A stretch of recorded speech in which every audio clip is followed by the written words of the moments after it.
Ward number 7ના ધોબી તળાવ વિસ્તારમાં નગરપાલિકાને લગતું કામ આવે એટલે લોકોમાં મુખ્તાર શેખનું નામ આવે. ધોબી તળાવ પોલીસ ચોકી સામેથી પસાર થતો રસ્તો, જે માર્ગને લોકો સ્કૂલ, હોસ્પિટલ જવા માટે રાત દિવસ ઉપયોગમાં લે છે, તે માર્ગ પર ગાયત્રી સ્કૂલ નજીક રોડ પર એક ચેમ્બર ઘણા સમયથી ખુલ્લું હતું અને એવી હાલતમાં હતું કે અવરનવર કરનારા રાહદારીઓ માટે મોટી જાનહાનિ થાય તેવી શક્યતા હતી. તે માટે રહેવાસીઓ દ્વારા ચેમ્બરની આસપાસ ચેમ્બરને કવર કરે તેવા મોટા પથ્થર ગોઠવી રાખ્યા હતા. છેલ્લા 2 મહિનાથી તે ચેમ્બર એવી જ પરિસ્થિતિમાં જોવા મળતું હતું.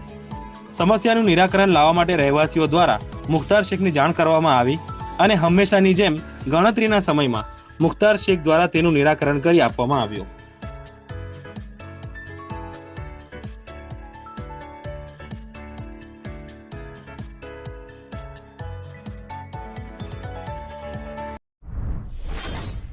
મિત્રો, ગોલ્ડ ન્યૂઝમાં આપ સૌનું સ્વાગત છે.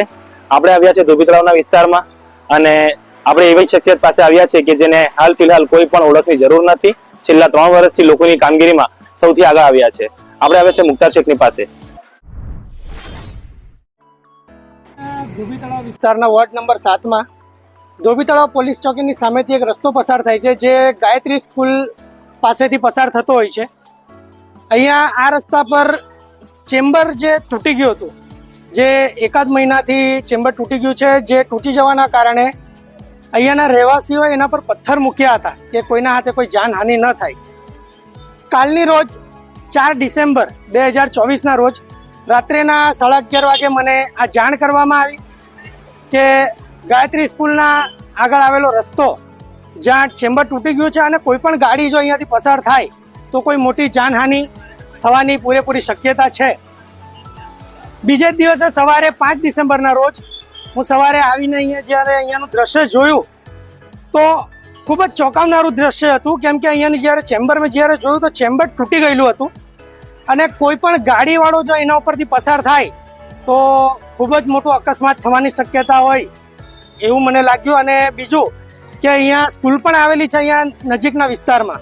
કોઈ પણ વિદ્યાર્થી જો અહીંયાથી પસાર થાય કે કોઈ પણ નાનું બાળક જો એમાં પડી ગયું હોય તો ખબર પણ ના પડે અને બહુ મોટી જાનહાનિ થાય એવી પૂરેપૂરી શક્યતા દેખાતા તાત્કાલિક ધોરણે નગરપાલિકાની ટીમને મેં જાણ કરી ને થોડાક જ સમયના અંતરે નગરપાલિકાની ટીમ અહીંયા આવીને હાલ ફિલહાલ આ ચેમ્બર નવેસરનું નાખી ગઈ છે અને ખૂબ જ સરસ સરાહનીય કામગીરી નગરપાલિકાએ કરી બતાવી છે. તો મુખ્તારભાઈ, તમે વાત તો બરાબર કરી છે અને આ ચેમ્બરનું કામ, જે લોકોની લોકસેવાનું કામ તમે ઘણા સમયથી કરતા આવ્યા છો તે લોકો જોઈ જ રહ્યા છે. પણ હાલ ફિલહાલ લોકોના અંદર તમારી વાતને લઈને અને તમારા નામને લઈને એક ચર્ચાનો વિષય બની ગયો છે. તો તમે સમજી ગયા છો કે ઇનડાયરેક્ટલી હું ઇલેક્શનની વાત કરું છું, તો તમે આના વિશે શું કહેવા માંગો છો?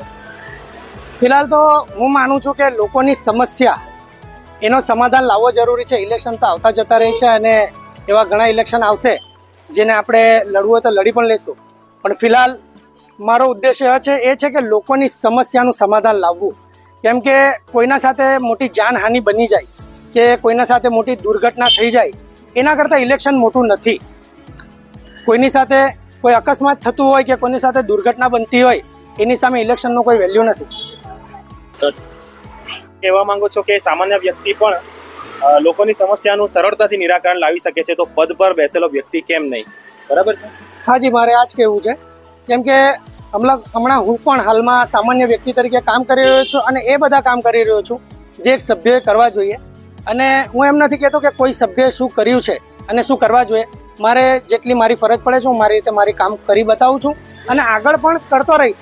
અને ઇલેક્શનનો મુદ્દો જે છે તે સમય આવતા ડિસાઇડ થશે, પણ હાલમાં કોઈના સાથે પણ કોઈ અનબનાવ ન બને અને કોઈના સાથે કોઈ દુર્ઘટના ન બને એ વાતને ધ્યાનમાં રાખી આ નવેસરથી હું ચેમ્બર નખાઈ ગયો છું અને બરાબર એની કામગીરી પૂર્ણ કરાવી છે.